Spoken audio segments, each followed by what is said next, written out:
इस कहानी की शुरुआत होती है एक रहस्यमयी स्ट्रोकर से, जो छुपकर वेंसडे एडम्स पर नजर रखे हुए होता है।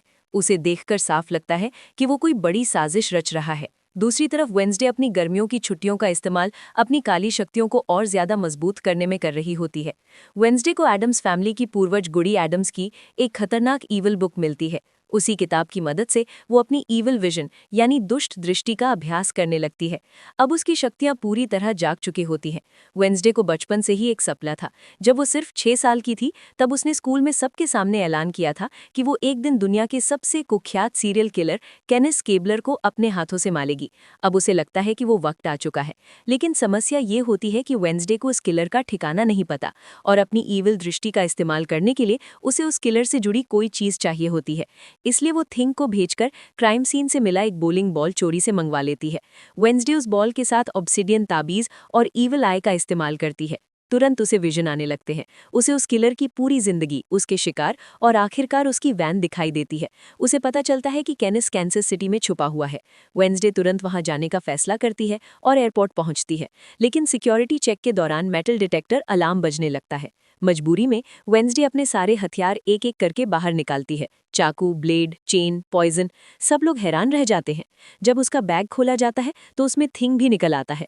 वेंसडे बड़ी चालाकी से कहती है कि वो मुर्दों का मेकअप करती है और ये नकली हाथ है। आखिरकार उसे जाने की परमिशन मिल जाती है। कैंसस सिटी पहुंचकर वेंसडे सीधे उस सीरियल किलर के पास जाती है। वो उससे पूछती है कि क्या वो ऑनलाइन मर्डर कॉन्ट्रैक्ट भी लेता है। वेंसडे उसे मारने ही वाली होती है कि अचानक उसकी काली शक्तियां बेकाबू हो जाती हैं। उसकी आंखों से काले आंसू बहने लगते हैं और उसे अजीब अजीब डरावनी डॉल्स दिखाई देती हैं।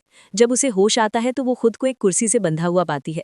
वो किलर का तहखाना होता है, जहां चारों तरफ डरावनी गुड़ियां रखी होती हैं।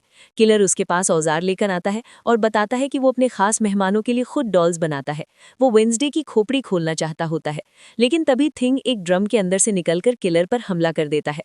वेंसडे खुद को आजाद कर लेती है और एक खंजर से किलर को मार डालती है। Nevermore academy. इसके बाद कहानी पहुंचती है एडम्स फैमिली मैंशन में। वेंसडे अपने काले आंसुओं पर रिसर्च कर रही होती है। जब भी वो अपनी शक्तियों का इस्तेमाल करती है, उसकी आंखों से काले आंसू बहने लगते हैं। गुडी की किताब में भी इन आंसुओं के बारे में कुछ नहीं लिखा होता। वेंसडे नहीं चाहती कि उसकी मां मोर्टिशा को इस बारे में पता चले, इसलिए वो किताब छिपा देती है। अब वेंसडे अपने भाई पग्सली के साथ नेवरमोर एकेडमी जाने वाली होती है। पग्सली को अपने अंकल फेस्टर से इलेक्ट्रिक पावर विरासत में मिली होती है। वेंसडे उसके पावर को टेस्ट करने के लिए उसे स्टॉप साइन पर निशाना लगाने को कहती है। पग्सली निशाना तो लगा देता है, लेकिन साइन टूटने से एक भयानक एक्सीडेंट हो जाता है। इसी दौरान हमें एक जासूस कार्ल दिखाई देता है। अचानक एक आंख वाला काला कौवा आता है और पूरे झुंड को बुला लेता है। कौवे बेरहमी से कार्ल को मार डालते हैं। ये कौवा पूरे शो का सबसे बड़ा रहस्य बन जाता है। School life and dangers. Nevermore पहुंचने पर वेंसडे को हीरो की तरह ट्रीट किया जाता है, क्योंकि उसने पिछले साल स्कूल को बचाया था। लेकिन वेंसडे को फेम बिल्कुल पसंद नहीं। उसे एक धमकी भरा मैसेज मिलता है, मेरी नज़र तुम पर है। वेंसडे समझ जाती है कि कोई स्ट्रोकर उसका पीछा कर रहा है। इसी बीच एक डरावनी कहानी सुनाई जाती है क्लॉक हार्ट बॉय की, जिसने खुद का दिल मशीन से बदला था और बाद में एक भयानक विस्फोट में मर गया। वेंसडे को विजन आने लगते हैं। उसे दिखता है कि उसकी दोस्त इनेट की कब्र पर वही एक आंख वाला काला कौवा बैठा है। वेंसडे समझ जाती है कि इनेट खतरे में है। उसकी शक्तियां धीरे धीरे कमजोर होने लगती हैं। मोर्टिशा उसे चेतावनी देती है कि ये शक्तियां एक तोहफा भी हो सकती हैं और अभिशाप भी। जासूस गैल्पिन की हत्या हो जाती है। वेंसडे को शक होता है कि इसके पीछे टाइलर का हाथ है। टाइलर खुद कबूल करता है कि वही इस पूरे खेल का मास्टरमाइंड है और वो नेवरमोर को तबाह करना चाहता है। लेकिन असली ट्विस्ट तब आता है जब वेंसडे को पता चलता है कि उसका स्ट्रोकर कोई और नहीं बल्कि एक 13 साल की इनविजिबल लड़की एंग्रिस डेमिल है। वो वेंसडे की सुपर फैन होती है। वो सिर्फ उसका ध्यान पाना चाहती थी।